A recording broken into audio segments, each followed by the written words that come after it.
공인중개사들이 부동산 규제로 개점 휴업 상태가 됐다며 삭발식을 강행했습니다. 도청에서 청주시청까지 거리 행진도 벌였습니다. 이시종 지사가 농민수당 지급을 적극 검토해보겠다는 입장을 밝혔습니다. 도의회도 본격적으로 조례안을 논의할 전망입니다. 음주운전 사고가 끊이질 않고 있습니다. 오늘 새벽 청주에서 2건이 발생했는데 1명이 숨졌습니다. 올 연말이면 제천역에서 서울 청량리역까지 1시간 안에 갈 수 있게 됩니다. 지역 발전이 기대되지만 빨대 효과에 대한 대응 전략도 필요합니다. 여러분 안녕하십니까? CJB 8시 뉴스 시작합니다.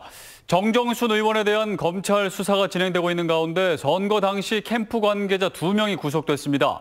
압수수색에 이어 관련자들의 구속영장까지 발부됨에 따라 정정순 의원에 대한 수사에도 속도가 붙을 전망입니다. 이태현 기자입니다. 총선 당시 정정순 의원의 회계부정 의혹을 수사하고 있는 검찰이 구속영장을 청구한 대상은 모두 3명입니다. 먼저 전 청주시 자원봉사센터 간부 A씨는 상당구 지역 자원봉사자 3만 명의 명단을 정 의원 캠프 측에 전달한 혐의를 받고 있습니다. 앞서 검찰은 정 의원의 지역 사무실과 청주시 자원봉사센터를 압수수색해 이와 관련한 자료들을 확보했습니다. 그리고 검찰은 이 명단을 받아 캠프에 직접 전달한 것으로 알려진 B씨에게도 영장을 청구했습니다. 당시 캠프에서 운전 업무를 담당했던 B씨는 정 의원과는 친인척 관계인 것으로 확인됐습니다. 영장 청구 대상에는 기부행위 혐의를 받고 있는 캠프 관계자 C씨도 추가된 가운데 법원은 이들 중 A와 B씨에 대해 구속영장을 발부했습니다. 이들 2명에게는 개인정보보호법 위반 혐의 또는 공직선거법 위반과 면담 강요 혐의가 적용됐습니다. 반면 C씨의 기부행위에 대해서는 검찰이 제시한 자료만으로 구속 사유를 인정할 수 없다고 판단했습니다. 선거 당시 회계 책임자의 고발로 검찰 수사가 시작된 지 40여일 만에 관련자들이 구속되면서 정정순 의원에 대한 소환 조사도 조만간 이뤄질 것으로 보입니다. CJB 뉴스 이태현입니다. 음주운전이 끊이질 않고 있습니다. 오늘 새벽 청주에서 음주운전 사고 2건이 발생해 1명이 숨지고 4명이 다쳤습니다. 박원 기자가 취재했습니다. 새벽 시간 대로변에서 차량 한 대가 빠른 속도로 내달립니다. 속도를 줄이지 않은 채 신호까지 무시하며 교차로로 진입하는 순간 SUV 차량은 택시 운전석을 그대로 들이받습니다. 사고 충격에 2 차량은 여러 차례 회전하며 수십 미터 밀려나갔고 주변에 있던 시민들은 깜짝 놀라 사고가 난 곳으로 달려갑니다. 오늘 새벽 3시 25분쯤 청주시 내덕동의 한 사거리에서 28살 A씨가 몰던 SUV가 택시를 들이받았습니다. 이 사고로 40대 택시 운전기사가 숨졌고 A씨는 중상을 입고 치료를 받고 있습니다. 당시 A씨는 혈중 알코올 농도 0.136%의 만취 상태로 운전대를 잡았다가 사고를 낸 것으로 드러났습니다. 이보다 앞선 오늘 오전 3시 10분쯤에는 청주시 복대동의 한 도로에서 36살 B씨가 음주 상태로 SUV 차량을 몰다 택시와 충돌했습니다. SUV 차량은 역방향으로 진입해 이곳까지 300m가량 달렸습니다. 그러다 마주오던 택시와 정면 충돌한 겁니다. 이 사고로 택시기사와 승객 1명이 중상을 입었고 SUV 운전자 B씨가 크게 다쳐 병원으로 옮겨졌습니다. B씨의 혈중 알코올 농도는 0.149%로 역시 만취 상태에서 차를 몰았습니다. 경찰은 음주 사고를 낸 A씨와 B씨를 도로교통법 위반 혐의로 입건하고 사고 경위를 조사하고 있습니다. CJB 뉴스 박원입니다. 오늘 궂은 날씨에도 공인중개사들이 대거 거리로 나왔습니다. 밥줄이 끊길 지경이라며 청주 지역 부동산 규제를 풀어달라며 삭발식을 하고 거리 행진도 벌였습니다. 안정은 기자입니다. 도청 앞을 가득 메운 400여 명의 인파. 한국공인중개사협회 충북지부 회원들로 청주 조정대상 지역 지정을 즉각 풀어달라고 목소리를 높입니다. 우리는 청주시 조정 대상 지역 해제를 위해 끝까지 투쟁한다! 투쟁한다! 투쟁한다! 갭투자 원정대가 휩쓸고 간 청주 아파트는 극히 일부분으로 대다수 아파트의 시세는 2015년 최고점에도 못 미친다고 주장했습니다. 소득권만 규제하면 되지 왜 조용한 지방까지 세트로 규제하는 것입니까? 대출 규제를 강화한 6.17 대책에 이어 취득세, 양도세를 올린 70 대책으로 청주 부동산 시장은 그야말로 개점 휴업 상태가 됐다며 삭발식까지 강행했습니다. 저희는 지금 폐업 위기에 몰려 있습니다. 사실 이렇게 정책을 일관성 있게 가지 않고 핀셋 규제를 통해서 계속 투기를 조정하고 전체 숲을 보지 않고 나무만 보고 이렇게 조정지역 대상지역으로. 참가자들은 도청에서 청주시청까지 거리 행진도 벌였습니다. 투기는 근절해야 하지만 청주를 수억 원씩 오른 수도권이나 몇 년간 계속 집값이 오른 대전과 같은 잣대로 묶는 건 부당하다고 호소했습니다. 정부 규제에 대한 지역의 불만이 고조되면서 조정지역 해제 건의 시점을 저울 중인 청주시의 고민도 깊어지고 있습니다. CJB 뉴스 안정은입니다. 이시중 지사가 그동안 난색을 표해온 농민수당 지급을 적극 검토해보겠다는 전향적인 입장을 밝혔습니다. 사실상 농민들의 요구를 수용하겠다는 것으로 보이는데요. 도의회 차원의 논의도 빨라질 전망입니다. 구준회 기자입니다. 이시종 지사는 최근 도청 앞에서 농성 중인 농민단체를 찾아 농민수당을 적극 검토하겠다고 약속했습니다. 예산 부담을 이유로 난색을 표해온 기존 입장을 180도 바꿔 사실상 농민들의 요구를 수용한 것으로 해석됩니다.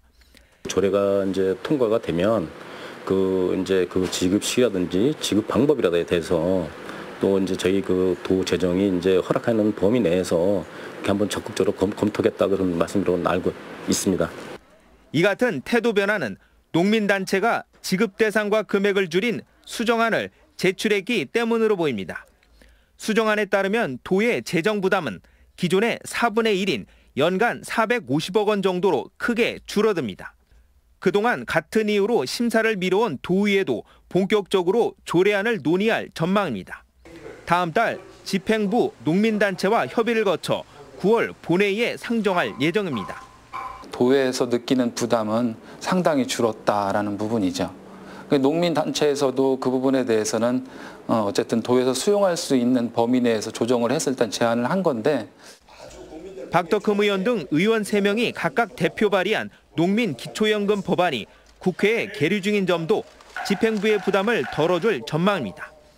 법안이 통과되면 충북 농민수당은 기초연금으로 대체되고 정부의 예산 지원까지 받을 수 있기 때문입니다. 국회 차원의 높은 관심을 반영하듯 새 법안에는 여야 의원 55명이 공동 서명했습니다. 충북 최초로 주민 발의된 충북 농민수당 조례안이 진통 끝에 도의회의 문턱을 넘을 수 있을지 관심이 모아지고 있습니다. CJB 뉴스 구준혜입니다. 올 연말이면 제천역에서 서울 청량리역까지 불과 1시간 안에 갈 수 있게 됐습니다. 도내 북부 지역 발전과 경제 활성화에 획기적인 전기가 마련됨과 동시에 빨대 효과에 대비한 선제적 대응이 시급한 시점입니다. 이윤영 기자의 보도입니다. 50년 만에 새 역사를 마련한 제천역. 최신식 시설을 갖추고 손님들을 맞이하고 있습니다. 올 연말이면 총 길이 44km의 원주 제천 간 복선 전철도 시험 운행을 마치고 본격적인 운행에 들어갑니다. 따라서 오는 12월이면 이곳 제천역에서 서울 청량리역까지 불과 56분 만에 갈 수 있습니다. 기존 1시간 40분에서 절반 가까이나 줄어들게 되면서 수도권과 1시간 내 생활권에 들게 됩니다. 시민들은 벌써부터 기대감에 부풀어 있습니다. 좋죠. 굉장히 좋죠. 네. 여기서 서울로 출퇴근해도 되겠어요. 역도 좋아졌는데 기차도 더 빨라졌으니까 더 많이 이용할 것 같아요. 이로써 관광객의 증가와 물류 수송 시간의 단축 등 철도 교통의 중심지로서 과거의 영광을 되찾는 기회가 될 수 있습니다. 반대로 수도권과 1시간 생활권에 들면서 이른바 빨대 효과에 대한 철저한 대응 전략도 시급하다는 지적입니다. 제천시의 부나 또 인구나 이런 것들이 유출되는 효과가 있을 건데 이거를 어떻게 최소화하느냐도 같이 우리가 병행해서 두 가지 트랙으로 제천시의 긍정적인 요인은 무엇이고 제천시의 부정적인 요인은 무엇인가를 용역을 통해서. 또한 오는 10월쯤 자체 사업 발굴과 연구 용역 보고서를 통합한 종합 대책을 마련해 선제적 대응에 나선다는 계획입니다. CJB 뉴스 이윤영입니다. 충북 전역에 사흘째 장맛비가 이어지면서 피해도 잇따랐습니다. 어젯밤 11시 25분쯤에는 영동군 남성리 마을회관 뒷산에서 토사 50톤가량이 유출됐습니다. 또 오늘 자정쯤에는 옥천군 군북면의 한 폐기물 처리장 야산에서 낙석과 토사가 유출됐습니다. 충북소방본부는 어제부터 이틀간 도로장애와 주택 피해 등 모두 95건의 수해 신고가 접수됐습니다. 이라크 건설 현장에서 일하다 군용기 편으로 귀국한 근로자 200여 명이 오늘 충주의 건설 경영연수원과 보훈사회복무연수원에 입소해 2주 동안 격리 생활에 들어갔습니다. 한편 중앙사고수습본부는 이라크에서 귀국한 근로자 293명 가운데 86명이 출발하기 전에 코로나19 증상이 있었으며 무증상자들에 한해 충주와 보훈으로 이동해 진단검사를 받았다고 밝혔습니다. 쿠팡이 음성군에 축구장 14개 크기의 대규모 첨단 물류센터를 건립합니다.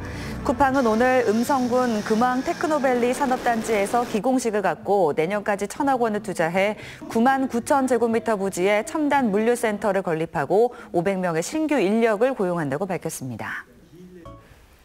이상으로 CJB 8시 뉴스를 모두 마칩니다. 시청해주신 여러분 고맙습니다.